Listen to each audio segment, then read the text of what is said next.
sa akin yung storyboard, nakita ko na yung mga gagawin ko na may caving, pupunta sa cave.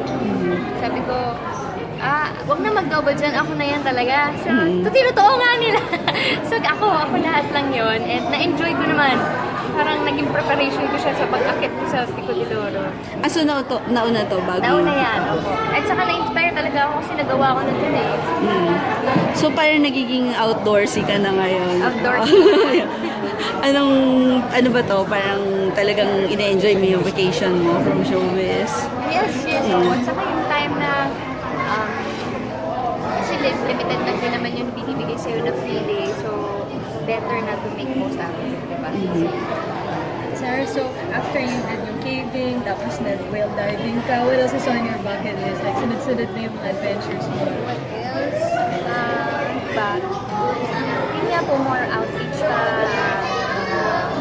Gusto mo ma-experience yung umakit ng mga bundok at makikita yung mga katulog mga bayan natin doon. Yung culture natin yung mga Pilipino, makikita ko talaga before na very airs kung paano yung lifestyle nila. Yan po. Saka kung ano man yung nalalaman ko ay maibahagi ko sa kanila doon. You mentioned yung cousin mo na nagtuturo din, diba? Yeah. Gusto mo rin ba ma-experience yun? Yes. Paturo muna ako sa kanya. Definitely, gusto mong ma-experience yun. Makapagbigay lang ng kahit entertainment sa mga bata doon ay siguro malaking bagay na yun. When you plan these adventures, like yung whale diving and all that, sino nag-suggest ng plans? Usually ba ikaw or sino? Ako. Kasi lahat ng to, na-experience ito ng mga cousins ko, like yung mag-swim ka with the butanding, narinig ko lang sa cousin ko na ginawa niya. So yun, naging part na ng bucket list. Since more outgoing ka na ngayon, can you say na 100% back ka na? Diba nag-break ka for 2 months? You said nagpahinga ka for your health. Can you say okay ka na ngayon? 100% back to work na? Yes, 100%.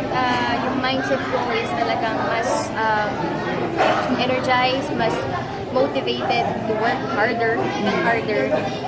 Kasi dumarating din sa stage ng buhay natin, like I mentioned earlier, na ano ba yung purpose ko, ba't ko ba ito ginagawa, ano ba yung kulang, and then I realized na you don't do this, parang you don't work for other people, to please them, para mapuno yung concert mo, para maging super hit ka ng songs mo.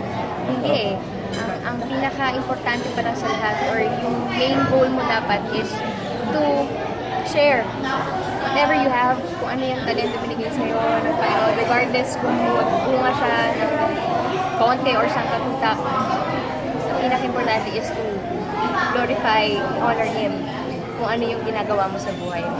Are we going to see more spotted pictures with Mateo ba?